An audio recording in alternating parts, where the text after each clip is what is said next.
যত তৃণমূল কংগ্রেস ঘাসফুলের দল, যত কাটার চেষ্টা করবে তত বাড়বে। তার মানে বলতে চাইলেন যে যাকে কাটা হয়েছে সে তৃণমূল ছিল। তো আপনার কথা যদি সত্য ধরে নিই, যে লাভলি মৈত্র এই কথা বলেছেন যে তৃণমূল কংগ্রেসকে যত কাটবেন তত বাড়বে, তাহলে যাকে সরালো সে কি তৃণমূল ছিল?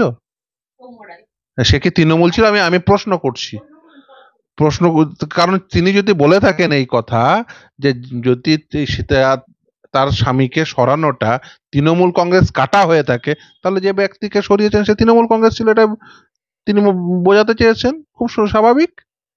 তাহলে প্রশ্ন এটাই যে একজন আইপিএস অফিসার তিনি কি তৃণমূল কংগ্রেস ছিলেন? এর আগে দেখুন, এই সৌম্য রায় যখন হাওড়া গ্রামীণের এসপি ছিল, আনিস খানকে খুন করেছিল, আনিস খানকে পুলিশ খুন করেছিল। নির্বাচন কমিশন কাকে রাখবে কোন পদে সেটা নির্বাচন কমিশন ঠিক করবে। মমতা বন্দ্যোপাধ্যায় বা তৃণমূল কংগ্রেসের নেতার নেত্রীরা ঠিক করবে না, বা তৃণমূল কংগ্রেসের মানে ওই কোম্পানির ওই কর্মচারীরা ঠিক করবে না। মমতা বন্দ্যোপাধ্যায় চাই, তৃণমূল কংগ্রেস চাই, সাদা খাতার মাস্টার যারা হয়েছে তারা প্রিজাইডিং অফিসার হবে, বিধায়িকার বর সে ভোট পরিচালনা করবে। বিধায়ক থাকলে তার হাজবেন্ড অফিসার থাকতে পারবেন? এটা কোনো খাতায় লেখা আছে? সেন্ট্রাল গভর্নমেন্টের কটা অফিসারকে সরিয়েছে যারা। আমি ইলেকশন কমিশন নিয়ে কোনো কথা বলবো না, আমি জাস্টিসের কথা বলবো। ইডি, সিবিআই, ইনকাম ট্যাক্স যে অ্যাট্রোসিটিস করছে, এবং বিজেপির মন্ত্রীরা, রাষ্ট্র হোম মিনিস্টার, তার বিরুদ্ধে কত কেস? কোন কেসটা নেই? কটা অ্যাকশন নিয়েছেন?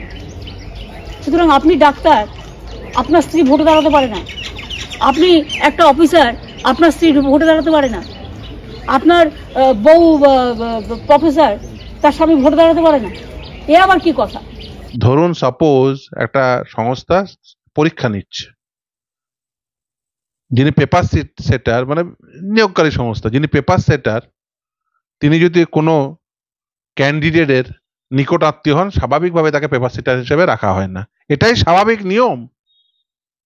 তৃণমূল কংগ্রেসের বিধায়িকার বরকে নির্বাচন প্রক্রিয়ার সঙ্গে রাখাটা খুব যুক্তিযুক্ত হবে?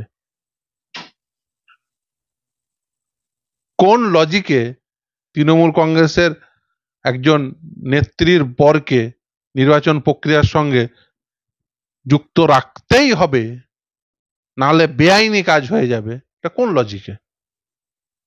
নির্বাচন কমিশন ঠিক করবে যে কে কোন পদে থাকবে, কাকে রাখবেন কাকে রাখবেন না, বা কাকে কোন পদে রেখে কাজ করবেন।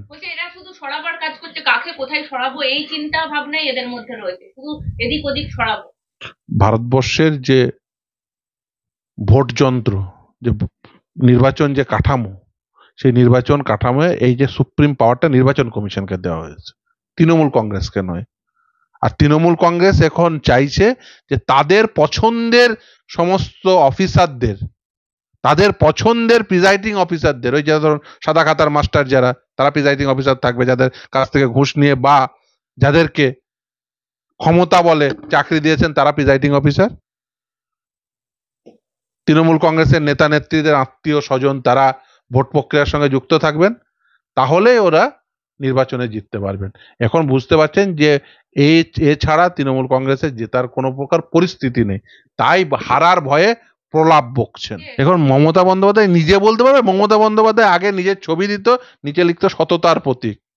আপনি গোটা রাজ্য জুড়ে একটা ছবি দেখান যে মমতা বন্দ্যোপাধ্যায়ের ছবির নিচে লেখা আছে সততার প্রতীক।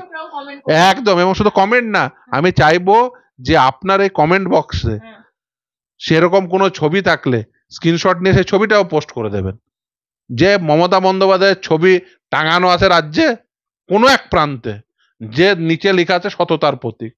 আর লোকে যদি জানতে পারে যে সেই ছবি টাঙানো আছে কোথাও, সেই ছবির কি হালত করে দেখবেন। এর আগে যে বলেছিল রাস্তায় উন্নয়ন দাঁড়িয়ে আছে, সে আর এখন রাস্তায় নেই, তার স্থান হয়েছে জেলে। তৃণমূল কংগ্রেসকেও আদর্শবোধ থেকে তৃণমূল কংগ্রেস করে না।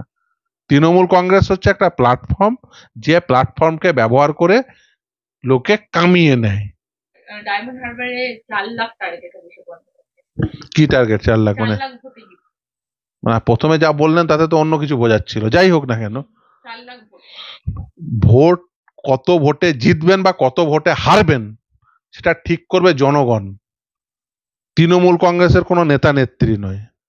ফলে বুঝতেই পারছেন জনগণ ঠিক করবে। আসলে এই সমস্ত কথাবার্তা যারা বলেন বুঝতে হবে যে জনগণের উপর আস্থা নেই, কারণ ভোট তো দেবেন সাধারণ জনগণ, তারা ঠিক করবেন কাকে ভোট দেবেন কাকে ভোট দেবেন না। কি করে আপনি নিশ্চিতভাবে এবার ভোট বাড়লো উনি জানতে চেয়েছেন, কি করে বিজেপির ভোট বাড়লো ডায়মন্ড হারবারে, উনি চিহ্নিত করতে বলেছেন। নিশ্চিতভাবেই কি করে বাড়লো এর উত্তর সব থেকে ভালো দিতে পারবে ওরা নিজেরাই। তার কারণ লোকে এই তৃণমূল কংগ্রেসের উপর বীতশ্রদ্ধ হয়েছে, এটা তো সত্য কথা। লোকে তৃণমূল কংগ্রেসকে তো ভোট দিয়ে এনেছিল, কিন্তু যে আশা প্রত্যাশা থেকে তৃণমূল কংগ্রেসকে ভোট দিয়ে এনেছিল, তৃণমূল কংগ্রেস সেই আশা প্রত্যাশা তো পূরণ করেনি, উল্টে যে সমস্ত অপকর্ম করেছেন, চুরি থেকে শুরু করে দুষ্কর্ম থেকে শুরু করে দুর্নীতিগ্রস্ততা থেকে। উন্নয়ন কি বলছেন আপনি? সব দিকে উন্নয়ন। হ্যাঁ, ছাড়নি বলছে সব দিকে উন্নয়ন পৌঁছে দেবো আমরা। দিদির উন্নয়ন, একটাই কথা হবে, রাস্তায় দাঁড়িয়ে উন্নয়ন। এর আগে যে বলেছিল রাস্তায় উন্নয়ন দাঁড়িয়ে আছে, সে আর এখন রাস্তায় নেই, তার স্থান হয়েছে জেলে। অতএব যারা বলছেন না রাস্তায় উন্নয়ন থাকবে, দয়া করে অনুব্রত মণ্ডলের পরিণতিটি একবার খুঁজে পাচ্ছি না, কোথায় কোথায় খুঁজেছি তোমায়, সিপিএম তো খুঁজেছে কোথায় কোথায়। কিছুদিন পর অপেক্ষা করুন, তাদের খুঁজে পাবে কিনা। এর আগে কিন্তু মিমি ওখানে দাঁড়িয়েছিল, এখন আর জনগণও মিমিকে পাচ্ছে না, মিমিও নিশ্চয়ই খুব একটা বেশি জনগণকে পাচ্ছে বলে মনে হয় না।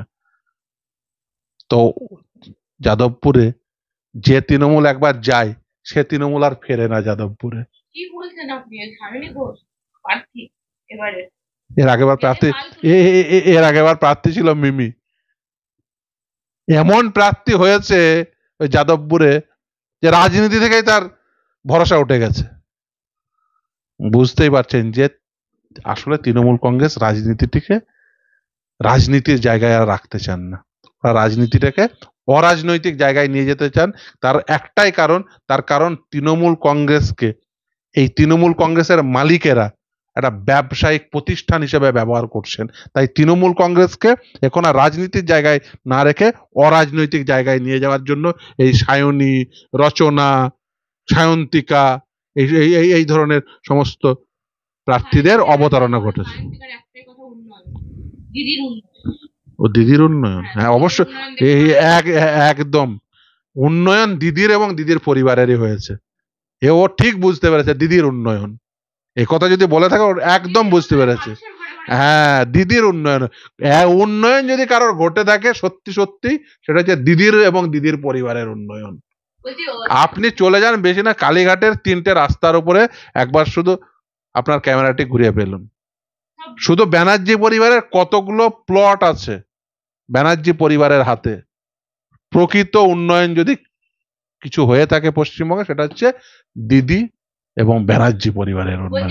অভিষেক বন্দ্যোপাধ্যায় বলছে আমাকে অ্যারেস্ট করে রেখে দিন, এত খাটার দরকার নেই, জাহাঙ্গীর যাদের সব নাম আসছে তাদেরকে অ্যারেস্ট করার কি দরকার, আমাকে অ্যারেস্ট করে নিন, তাও ভোট হবে, তাও আমি 4 লক্ষ ভোটে জিতবো। কনফিডেন্স অভিষেক বন্দ্যোপাধ্যায়। কোন নেতা নেত্রী আছে এখানে এতটা কনফিডেন্ট? দেখুন, ওনাকে জেলে যেতেই হবে, উনি সেটা ভালো করে বুঝতে পারছেন। তৃণমূল কংগ্রেসের বেশিরভাগ নেতা নেত্রীদেরই স্থান হবে জেলে। আমি বলি না, তৃণমূল কংগ্রেসের 3 ধরনের নেতা আছে। একটা হচ্ছে যারা জেলে অবস্থান করছে, এক ধরনের নেতা, যেমন পার্থ চট্টোপাধ্যায়, মানিক ভট্টাচার্য, এই ধরনের নেতা, বালু। আর এক ধরনের নেতা হচ্ছে যারা জেল ফেরত, যেমন কুণাল, সুদীপ বন্দ্যোপাধ্যায়। কোনো চিন্তা নেই, বক্তব্য তো আমার। কুণাল তো জেল ফেরত, এই নিয়ে তো মানে অন্য কেউ বলতে পারবে যে ফ্যাক্টই ভুল। ওই যে বললাম তৃণমূল কংগ্রেসের 2য় শ্রেণীর নেতা হচ্ছে জেল ফেরত নেতা। আর তৃতীয় হচ্ছে যে এই বক্তব্যের দায় ফিরদৌস শামীমের, আপনি চিন্তা করছেন কেন? তৃতীয় হচ্ছে যারা জেলের জন্য অপেক্ষা করছে, তার মধ্যে প্রথম নামটি হচ্ছে মমতা বন্দ্যোপাধ্যায়। বিস্ফোরক কেন? আমি এর আগেও বলেছি, আবারও বলছি, মমতা বন্দ্যোপাধ্যায়কে জেলে যেতেই হবে। এই সমস্ত দুষ্কর্মের দায়, এই সমস্ত দুর্নীতির দায় মমতা বন্দ্যোপাধ্যায়ের। খুব পরিষ্কার কথা, পরিষ্কার ভাবে মমতা বন্দ্যোপাধ্যায়কে আজ না হয় কাল তার অপকর্মের জন্য জেলে যেতেই হবে। মমতা বন্দ্যোপাধ্যায়ের অপকর্মের ঘোড়া পূর্ণ হয়ে গেছে।